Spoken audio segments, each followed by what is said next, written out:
Welcome to the National Pulse. I'm Raheem Kassam, editor-in-chief of thenationalpulse.com.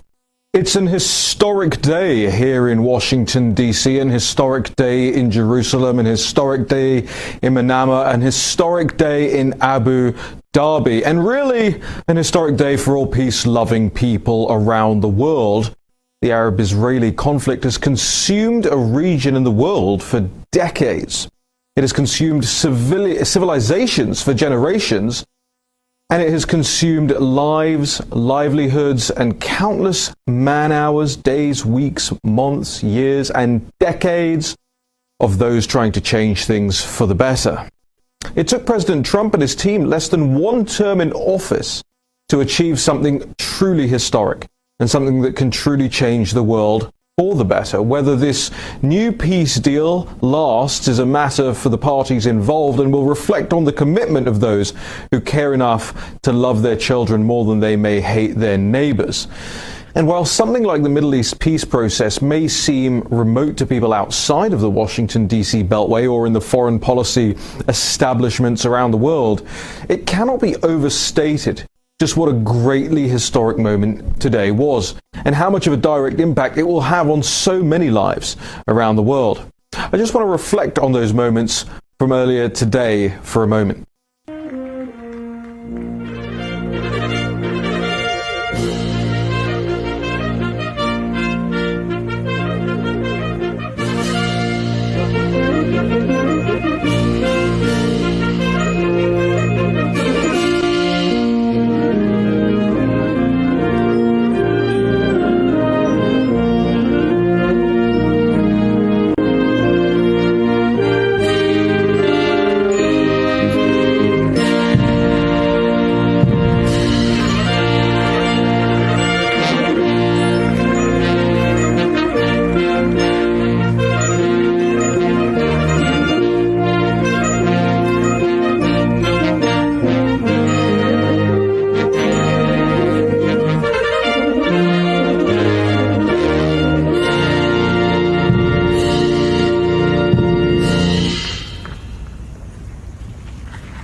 The President of the United States.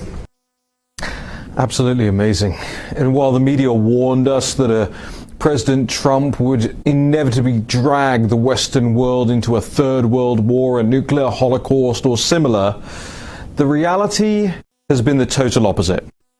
I want to make sure that we take stock here of what we saw taking place today. I want to make sure that we take stock of everything that this president has achieved in such a small amount of time. I mean, for your friends and family who still regard Trump as a warmonger or a boorish and bumbling oaf who doesn't know what's what on the domestic nor on the world stage, show them that clip. Remind them that it has been 26 years since the last significant peace accords were signed, and that was between Israel and Jordan. That was when Bill Clinton was the president. That was before most people in the modern foreign policy establishment were old enough to vote. And the ramifications of such a moment should have long-standing domestic implications too. You know, they told us America first meant America only, whereas we know now that that was simply not true. We knew it back then as well. Think of all the anger and hatred and fear the media and the Democrats have promoted, not just in their quest for power or in their fealty for globalism, but because they were desperate for Trump to be wrong and desperate for you to be scared. In that endeavor, the media has caused serious damage to the United States, both at home and to the US image overseas. When videos of Kenosha and Portland and Chicago and Los Angeles and Washington, D.C. and New York play on the television screens of foreign media outlets around the world scratches their heads and the world loses confidence in America. And you may not care what the world thinks about America. You'd be well within your rights to feel that way. But when the world loses confidence in America, the world looks for confidence elsewhere. And over the past few years, the malign influence of the media has pushed some of the world into the arms of the Chinese Communist Party, an evil entity which expressly wants the full and total gutting of the United States to further its own power-hungry goals. And when the media heaps a ton of unwarranted criticism on the president and his supporters, routinely demonizing them, allowing the likes of Nancy Pelosi to call them enemies of the state, unchallenged, well then, bad things happen. Really bad things happen.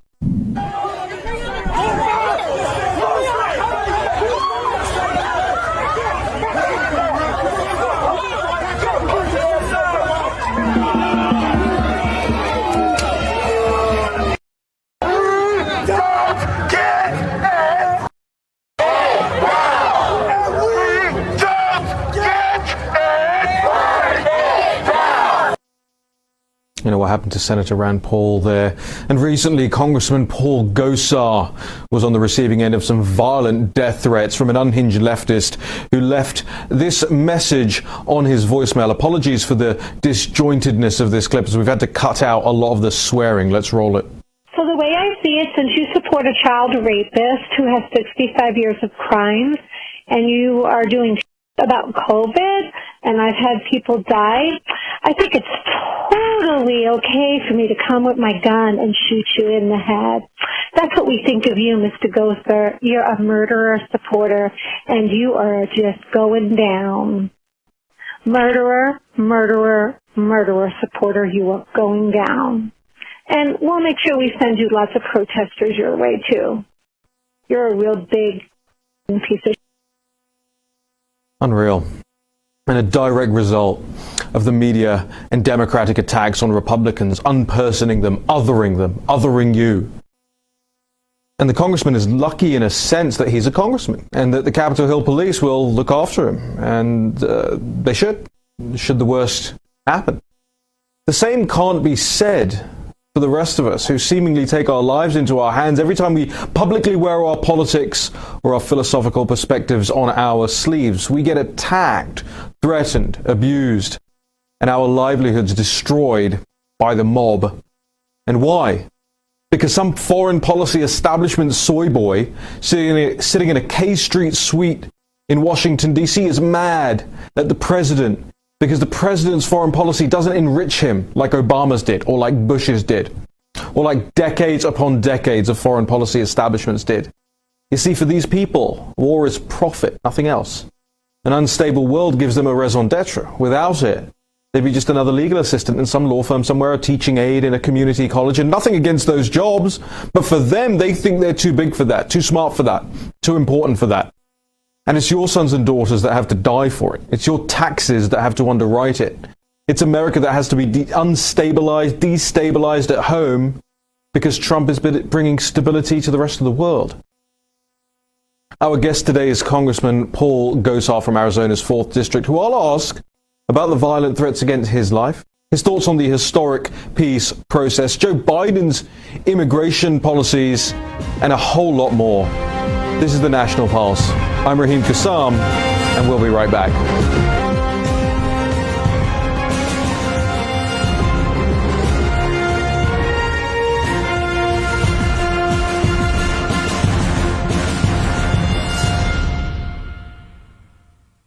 Did you hear her yesterday, Kamala Harris and the Harris administration? Did you hear Joe Biden today said the Harris-Biden administration? Doesn't that just go right to the heart of what we've been talking about all along? Congressman Paul Gosar joins us down the line now from Arizona. We're really, really grateful for the time today, Congressman. Thank you so much for joining us here on the National Pulse. My pleasure, Raheem. Anytime. Well, Congressman, first questions first. I mean, what an historic day. And you juxtapose it with Joe Biden giving a speech out in Tampa, very clearly squinting at the teleprompter. He's trying to figure out what it says. And he inevitably mixes up Iraq and Iran. He says American troops died in Iran and Afghanistan. Meanwhile, you have the president there making just some extraordinary foreign policy moves on the White House lawn. Your thoughts, Congressman? Well, this is when you look at the whole perspective. Trump was supposed to be this aloof, like you said earlier, in the Middle East and foreign policy, and yet here he makes the Obama administration look infantile in regards to accomplishments. UAE, Bahrain, that is unprecedented, and to see those four men walking down equally standing is a sight to be seen. It goes back to that whole process, loving peace more than you hate your enemy, and loving your children. You could say that about the United States right now, but this president has really matured. He's put the right people in the right places. Mike Pompeo is the right guy. He makes John Kerry look, like I said, infantile. I think that's the right word, infantile. I mean, you'd think about the foreign policy soy boys that I was talking about in the monologue, and Ben Rhodes immediately pops into mind, one of the architects of the Iran deal. I mean, just how, from your perspective, from a legislator's perspective, just how much of a gaping chasm is there between the realist, peace-orientated foreign policy of the Trump administration and the bowing and kowtowing and handing over cash and begging the world and apologizing for America of the Obama administration? Well, and you take that, Raheem, being that we allowed Iran to chase its dreams and achieve its dreams. It took Donald Trump, somebody that stood fast on principles, to say, no, you're not going to go collect $200 and get a nuclear weapon. That's the best deterrent, peace through strength. And I think Donald Trump has actually done that. He's trusted because he delivers on his promises. When have you seen a politician do that? It's unheard of. Maybe back to the Reagan era. But I mean, what he's done doing is a mess that's been left to him by decades and decades of misuse on the foreign affairs. The money being invested in George Soros, for example, rewriting Alinsky's rules for radicals in the native languages of different people, using our USAID money for that. I mean, it shows you a lack of respect for other entities, but also a disrespect for American greatness. Absolutely. Congressman, last question on this before I pivot. I want to get your thoughts on the threats that you've received as a result of how the Democrats and the media have treated you. But I just want to get your thoughts on this peace accord very quickly, because I think it's fair to say that of all the America First people out there, you definitely rank in the top, right? You are America First through and through. I think it's fair to say, and you've received a lot of criticism for that. And one of the criticisms has often been that America First is an isolationist worldview. But today surely shows us that that is just not true. America First means America First, but there is a 2, a 3, a 4, a 5, a 6 in terms of prioritization, is there not? It absolutely is, because we had for example, NATO. We actually had NATO allies taking advantage of us and the American taxpayer footing all the bill instead of honoring the promises and contracts. That's what this president's good about, is listening to the public, finding out what that problem is, and engaging to a contract and holding people accountable. Magically, things happen when you do that. But that's part of the problem here, is that there's a status quo of what they want and the hold on power. And when you get somebody like Donald Trump who's not beholden to any of them, it causes a ripple. Same thing with me. I'm not beholden to anybody.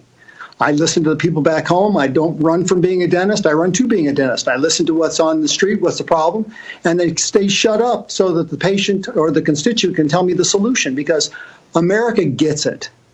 Unlike the media and others, America does get it, and they like and they approve of trust. Trust is a series of promises kept, and that is as simple as the magic that Paul Gosar and Donald Trump actually exhibit. I'm very glad you said it like that, because I think it's so true. And for the people that don't follow you and follow your work, I just cannot recommend enough making sure that you're a part of Congressman Dr. Paul Gosar's social media pages, Facebook page, his Twitter, his Parler, and making sure you're keeping up to date, because a lot of where the MAGA agenda sees upon action-orientated things is in people like Congressman Dr. Paul Gosar. We've got to go to a quick break now, Congressman, but when we come back, I want to get your reaction to the violent threat that was left on your voicemail. Shocked me when I first heard it. I'm sure it will shock a lot of the audience out there as well. This is the National Pulse. I'm Raheem Kassam, thenationalpulse.com if you like our work, /support. When we come back, Congressman Gosar. We'll be back in just a second.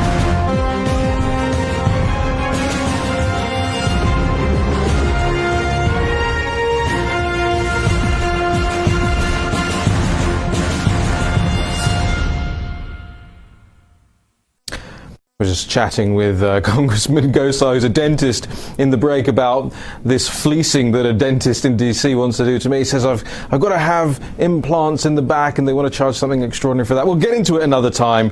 Congressman, you can give me your opinion on that. Yeah. Look, really, it's just phenomenal to me how people like you who serve your country and who go out there every day and get threats, and that you can still just have a laugh and joke around, because so much of life now for us on the political right is about getting threatened, about getting punched, about getting censored, and you're no different. This voicemail we played in the monologue at the beginning of the show was stunning to me when I heard it, not least because you've got to figure, if you're this person leaving this voicemail on a congressman's phone, that you're going to get caught, right? That the law is going to catch up to you. So, Congressman, just tell us how it all began and where we are now with this.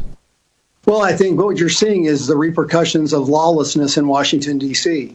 You look at my career in Congress for the last 10 years. What have I had to put up with?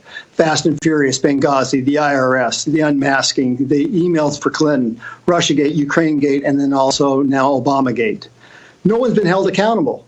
Then you start looking at the Democratic mayors across the country, whether it be San Francisco, Dallas, Atlanta, Chicago, New York, where we allow people to loot up to $1,000 and in some cases $1,500 with barely a slap on the wrist and no felonies. And now what you're going to say is all of a sudden, it's irrespectful. You turn people loose. No, what you're doing is you're ginning people up to be unaccountable. What you're ginning up is you're calling names, and what ends up happening, you're taking that person that you heard on that phone line, ginning them up to a point where they actually unrationally are saying, listen, I'm going to threaten you. We're going to take your life. That's how much disregard they have for the rule of law and accountability. But that's been bred into our society over the last 8 years of the Obama administration. And what Donald Trump now has is a DOJ that's ransacked full of people that are part of the problem, not part of the solution. So this goes with the territory. In your monologue, you said that the Capitol Police will follow up.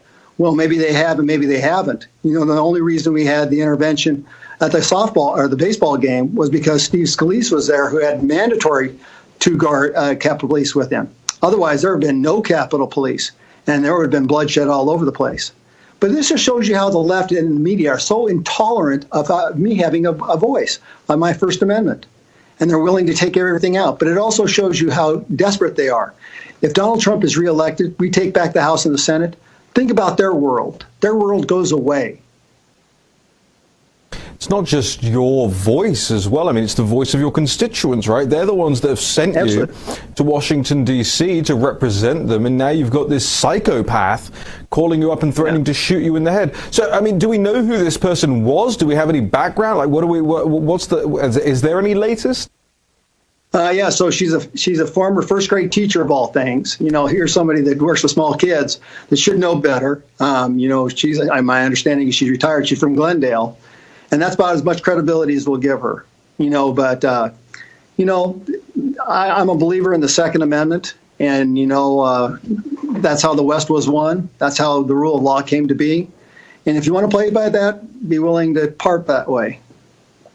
Well, we have seen some of the protesters in recent days winning stupid prizes for playing stupid games, falling off the tops of police cars and so on and so forth. So, let me ask you this. In your estimation, are things looking better than they were a month or so ago when there was really a trepidation of pushing back? People were fearful of saying anything. People were scared of not putting their fists up at these DC restaurants and saying Black Lives Matter because the mob was surrounding them and harping on at them and trying to cajole them into certain behaviors. I mean, that's fascism on the streets of Washington, D.C., as far as I'm concerned. Are things getting any better?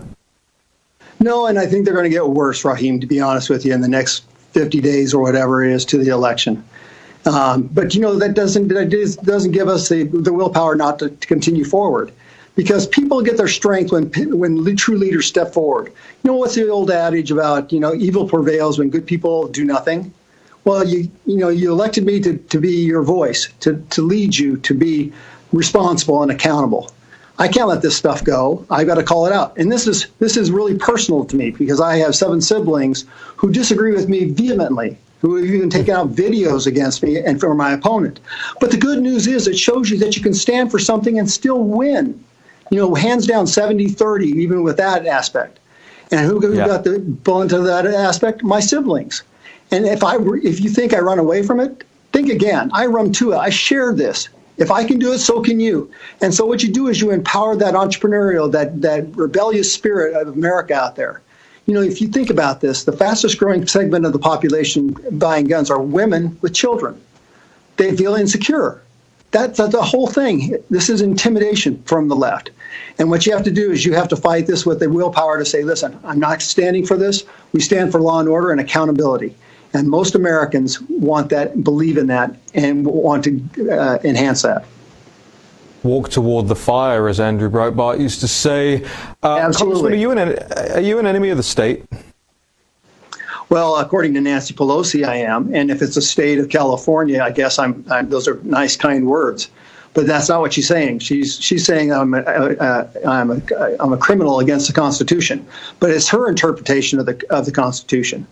She wants the big state, the nanny state. I believe in a small government, empowering people, not victimizing people. And those are words unbecoming of a speaker. And what we ought to be looking at is looking at and defining her presence and her accountability. That's why a number of us are actually pushing the minority to ask for a motion to vacate the chair, because she needs to be held accountable for her actions. What's happening now in Congress is her way or the highway. And I wonder if there's 30 to 35 Democrats on hot seats that would have a hard time voting for Nancy Pelosi as Speaker. I just wonder. So what is that? God just gave us all these. Before we break, we got 30 seconds before we break, but just explain that to us. So you put a motion to vacate the chair, and then everyone has to vote on that? Yeah, they moved to table it, and then we asked for a roll call vote. So to table it shows you that there's Democrats that don't want her or would want her, that are now voting for her, that would have to stand up in her district and say, why did you vote for Nancy Pelosi a second time?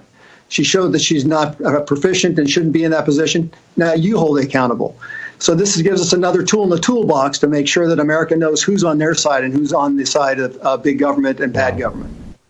Wow. Okay, Congressman Kassam, I'll hold that thought. One more segment with you. I'm really grateful for your time. I want to ask you about Joe Biden's immigration plan. I want to talk to you about the Green New Deal and what they're doing in California at the moment, what impact it's having, and the Transition Integrity Project. What are your thoughts on that? Congressman Kassam returns with me in just a second.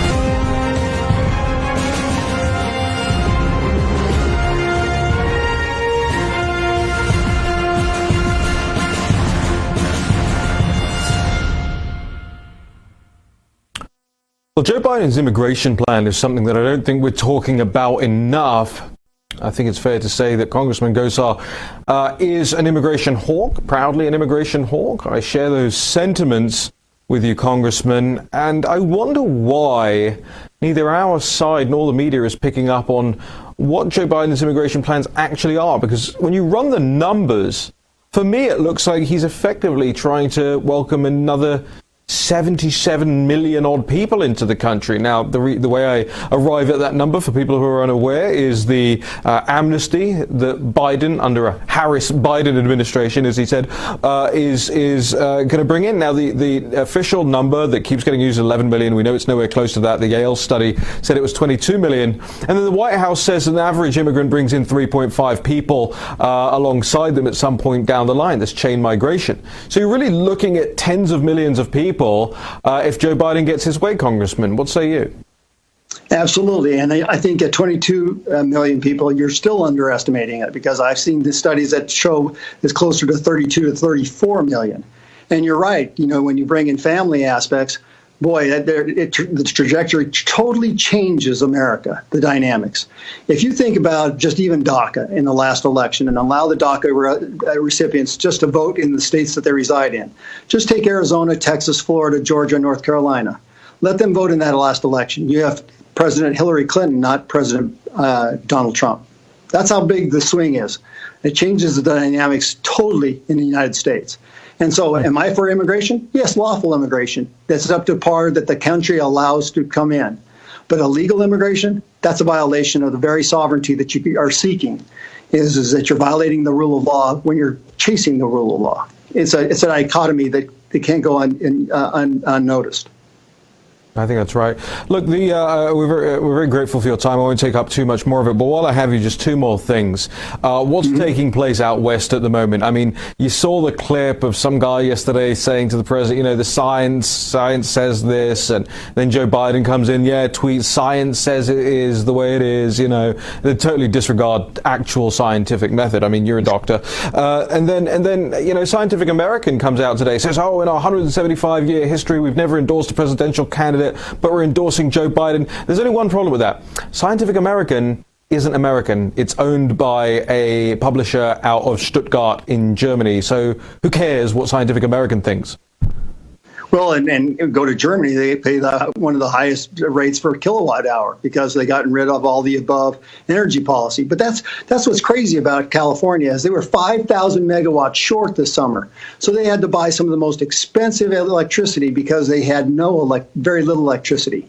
And then when you start looking at the burning forest fires, and climate change, maybe it dried out, but it's our mismanagement of our forests. And so what ends up happening when a typical fire would be in the grasslands, now it's into the trees, this catastrophic canopy fires that burn intensely and they explode.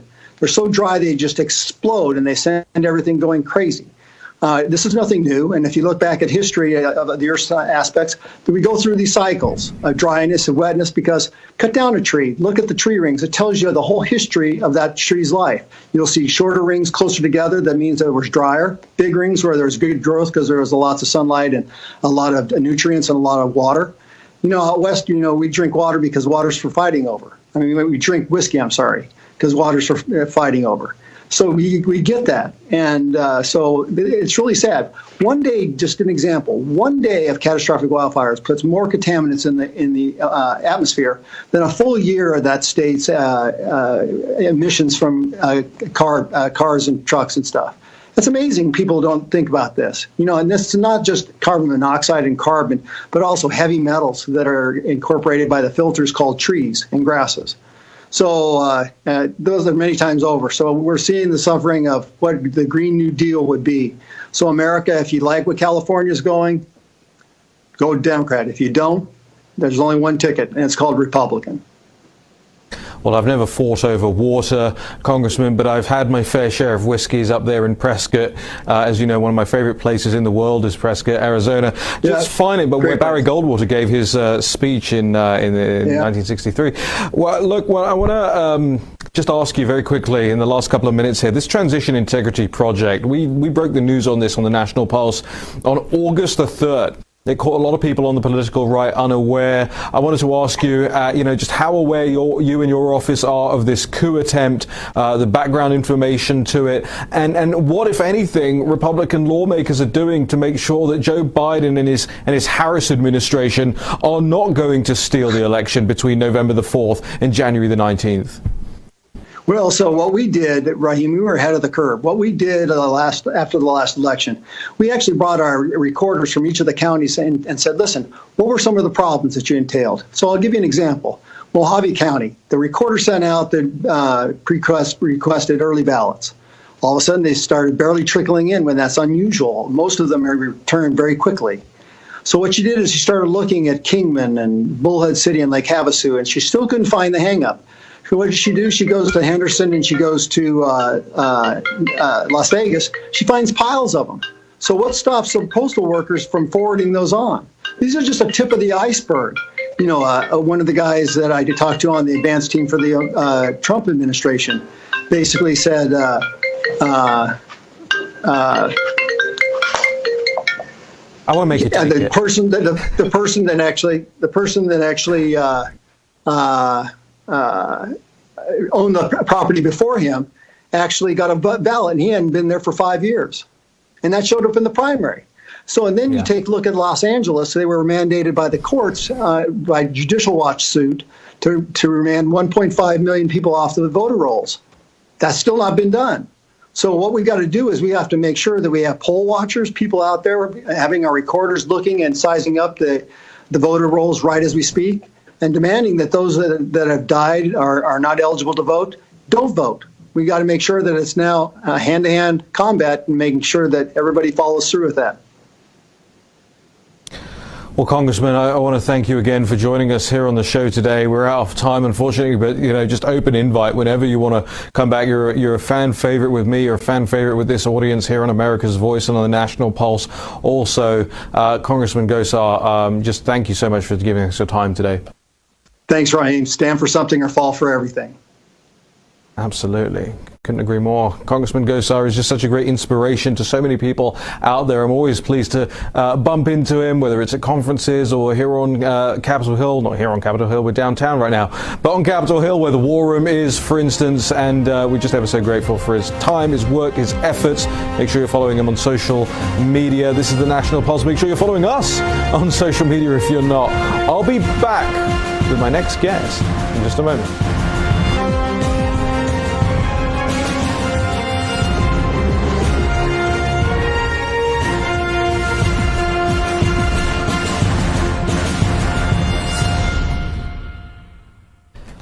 This is today's Financial Times. Got to read the Financial Times if you want to know what the left and the globalists are thinking. But I'm ahead of the Financial Times for today, and I'll tell you why. Page 3. You've heard me now talk day in and day out about the Transition Integrity Project, but I started going through some of their source materials this past weekend. Now I want to read you page 3.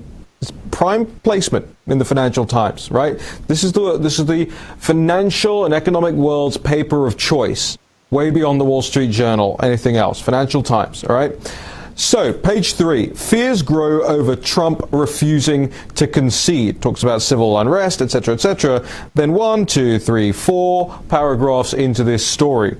Edward Foley at Ohio State, who has studied the vulnerabilities in the U.S. election system, has said both sides have defined the election as an existential test for the country, which would make it hard to concede defeat. It goes on to quote Foley. Remember yesterday, I talked about that book, Ed Foley's book, the Ballot Battles book, and where the Transition Integrity Project is really hinging a lot of its work. And it is right there, circled by me in the Financial Times today. So congratulations, everybody who watches this show. You're days and days ahead of the news cycle. I want to get to our next guest, who will want to talk to exactly about this steal, this big steal that's going on right now. Matthew Taylor is a filmmaker, a very trendy man, as you can see from it's the t-shirt and blazer combo and the hairstyle. Matt, nobody would think you were a frothing at the mouth conservative, but you do make conservative movies, and I mean, I would say that they don't even necessarily need to be conservative, but they are born out of a love for your country, I think, and we'll get into 2 of them. You've got 2 movies out right now. So one is Safeguard, which is about the Electoral College. It's very clear from the Transition Integrity Project's report, which I carry everywhere with me. This goes everywhere with me. It goes to bars, it goes to nightclubs, it goes hunting with me. The Transition Integrity Project's report itself states on page 3, they like page 3, different page 3 in England, it says, TIP recognizes and shares the view that the Electoral College is profoundly anti-democratic and that numerous long-standing practices also function to create structural biases in our voting system. Matthew, they're coming after the Electoral College, they're coming after it hard. Why is your movie out right now so important? Well, look, the Electoral College is one of those things that people don't have to think about very often. They think about it every 4 years. It's been around a long time. People don't understand how it functions or why it was brought about. And so what this film does is it lays out the basic principles of why the Electoral College was designed, how it was designed, and how it's implemented to basically protect minority rights. And of course, the problem is you have a couple of elections where the popular vote and the electoral vote don't line up. And so people call for its abolishment. But again, there's a lot of things that if you were to abolish the system, you would be hurting how the country functions. You know, we are not, in fact, a democracy. We are a republic. And so that is a very different system than a pure democracy, say like France. And so again, the film is designed to first set the stage of why it's here and then talk about what would happen if you took it away. So what would happen if you took it away? Well, you know, a couple things would happen. Right now, if you have a pure democracy in this country, right, let's take 2016, for example. You had roughly 135 million people vote. And out of that 135 million people, you have roughly 30 to 35 million people who are minorities, 16.5 million African Americans, maybe 12.5 million Hispanics, and then everybody else. If you had a popular vote that was direct, you would need no minorities to win the presidential election. You could win it with only white people. Right. And so what it does is it takes these minority groups, and not just racial minorities, but sexual minorities, economic minorities, and it gives them a voice because there is democracy within each state. Everybody votes. So if you have a 49-49 split in a state, that minority vote could be the tipping point, and it gives them the voice. Otherwise, if you're only 16.5 million people out of 135 million people, you have no voice and you're not needed. Not to mention there's geographic issues. You could run only in New York City and Los Angeles and Chicago, and you could cancel out many, many other states. And so what this does is it essentially makes it so that a candidate has to go to states all over the country and engage with people of all sorts of different jobs and ilks of all sorts, and win their vote, and then win that state. And by the end of it, you have to win a majority of those states, and then you become the president. And so without this system, you could just ignore large groups of people. And that is why the Electoral College was designed the way it is designed. Sorry, I wasn't smirking at what you were saying. I was smirking because a message pops up on my screen from the CEO of the network. He says, he looks like a frothing at the mouth conservative to me. Matthew, in the next, he must be meeting some very dapper conservatives. In the next segment, I want to get to your next movie, Riding the Dragon, and what that's all about. But I just want to ask you this. I don't know how much of our reporting you followed about the Transition Integrity Project, but what do you have to say to Rosa Brooks and George Soros and Ian Bassin and Ed Foley and all of these people who are trying to remove the Electoral College from the United States? Look, if you disassemble the Electoral College, you are also breaking down our federalist system, right? We are a federalist system, which means states are independently sovereign from the federal government, and they have a relationship. By breaking down that system, you break down our ability for one person to be. Remember, the president is an executive. He doesn't make the law. That's Congress and Senate. That's their job. He is just there to execute the law. So by taking away this system, you break apart basically the fundamental checks and balances that hold this system together, and you will have mass chaos and disaster. And of course, the movie lays out a number of other things I didn't even get to about how two-party systems work, about how it keeps extremist candidates out of the White House. So, yes, it sounds like a great idea. But when you really look into how it actually functions, I've lived in Europe. It's a disaster. It doesn't sound like a great idea. Matthew, where can people get the movie? Safeguard. The movie is on Amazon Prime. You can watch it right now. Safeguard, an Electoral College story. If you have Amazon Prime, you can watch it right now for free. Okay, ladies and gentlemen, take out your pen. Write it down. Safeguard. You've got to watch that. That's for your viewing for after this show or tonight or whenever you have some free time. Safeguard. We have another great guest after the break. It's also Matthew Taylor to talk about his other movie. This is The National Pulse, and we'll be right back.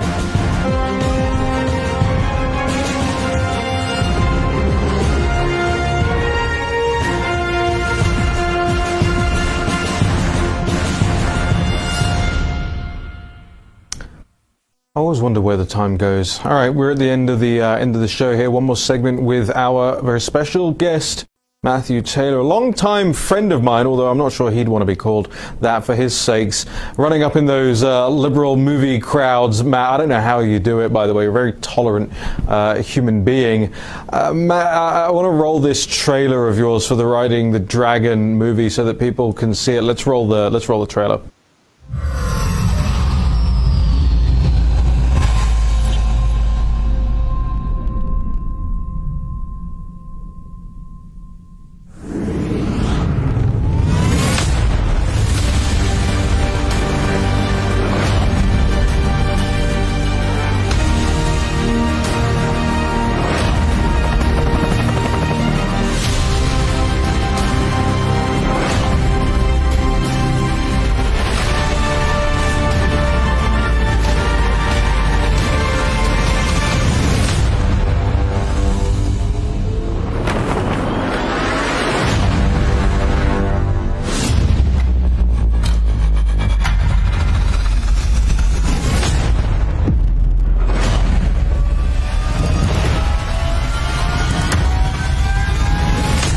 So what do we know? A 2013 trip to China getting new attention this morning, not for what Joe Biden did, but for who he brought with him. Politics was a family business. When Joe did well, the family did well. Hunter's small firm got a deal that no one else had in China. Unknown to the press back then, Hunter Biden was forming a Chinese private equity fund. Hunter Biden's small investment firm announced a $1 billion private equity deal with the Chinese government. China is America's chief rival on the global stage, and nobody should know that better than Joe Biden. But Joe Biden talks about China differently. China is not our enemy. Not a problem. What are we worried about? Come on, man. He doesn't see them as a threat. He welcomes their rise as a global power. Why exactly? Perhaps it's personal. Perhaps it's about his family. Perhaps it's about the money. But this isn't just another story about a politician's kid getting rich. Hunter's new firm started making investment deals that would serve the strategic interests of the Chinese military. This is the remarkable and largely hidden story of the secret financial relationship between the Biden family and the Chinese government. And it's a story that has been largely never told.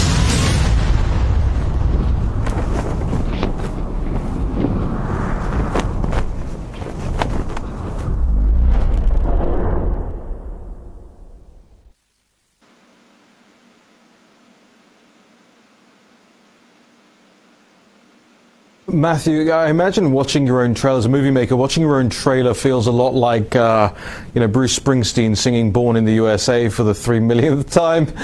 Sometimes it's an amazing trailer and it's an amazing movie. And it's one of those things where, look, a lot of people who know the story of Hunter Biden will sort of go, okay, yeah, I know that, I've seen that. But there are an awful lot of people who do not know the full story about what's gone on here. And there are so many people out there in the country who need educating for this. So this isn't just a movie for people out there to watch, but it's a movie out there for people to share with their friends and family who are not necessarily up to their eyeballs in politics all day, every day. So we've got about 3.5 minutes left here in the show. Just tell us the impetus behind Riding the Dragon and how it all came together. Well, look, Riding the Dragon came from this idea that Joe Biden has recently pivoted on China, saying that there are, he's become hawkish as he's run for president, but he has a pattern of helping his son, Hunter, basically do these deals that actually empower our greatest enemy, whether it's selling out our nuclear secrets with espionage, whether it's our parts of our F-35s being stolen by the Chinese. These things have been facilitated by Joe Biden through his son. And the biggest problem is that one day China is going to come asking for payback. You don't give somebody $1 billion+ and then not say, hey, you owe us. And so the problem is they're going to owe him if he becomes president, which puts the United States, our chief executive, under the power of the Chinese because of money. How come the media was so concerned about what Russia had over Trump, which turned out to be nothing, in 2015 and 16? But there's no talk about this. There's no reporters out there trying to put microphones in Hunter Biden's face. Well, look, I mean, clearly the media has a bias towards the president currently. But the other thing is that Joe Biden's been telling everybody for years that China should be our partners and they should rise and we should be equal. And so the media clearly would like, folks. Yeah, hey, no big deal, right? And so you have the media has been pushed this narrative in one way, and there's also wants Joe Biden to become president, and they don't see the big deal. But the thing is that the threat is real. The Chinese have infiltrated everything. Thank you, Joe Biden and Hunter Biden. And so they'll continue covering until this president that is currently sitting in the White House is gone, whether the Chinese are a threat or not. Right. Matt Taylor, again, thanks for joining us. Just tell us where people can watch Riding the Dragon. You can see it on YouTube for free. You can go to www.bidenfilm.com. And it's also broken into smaller segments if you just want to check out individual pieces. All right, fantastic. Matthew Taylor, once again, thank you so much for joining us here on the National Pulse today. Thank you for having me. Pleasure to be here. All right, ladies and gentlemen, we've got a whole host of great shows up next for you on America's Voice. Don't go anywhere. There's so much more going on today, and so much more in terms of those historic peace accords that we saw from the White House earlier on this afternoon. And also on the National Pulse website, we've got a whole bunch of stories going up, more related to the Transition Integrity Project. And who they're hiring as their PR firm. It's an exclusively LGBT, exclusively women, and Kamala Harris PR firm that they've hired to do their work for their nonpartisan, bipartisan group. You can check out that latest story that went live just before this show at thenationalpulse.com. And if you like our work, make sure you go to fundrealnews.com. We're grateful for the audience and the membership growing day on day on day on the National Pulse website. The other part of this morning, which really tickled me, is Joe Biden getting up on that stage in Tampa, accusing the president of not knowing what he was doing on a foreign policy stage around the world, and then mixing up Iraq and Iran and claiming that American troops, 6,000 American troops, had died in Iran and Afghanistan. That's Sleepy Joe Biden for you. We'll be back tomorrow with more National Pulse, 3 p.m. with me, Raheem Kassam. Natalie Winters joins us tomorrow. See you then.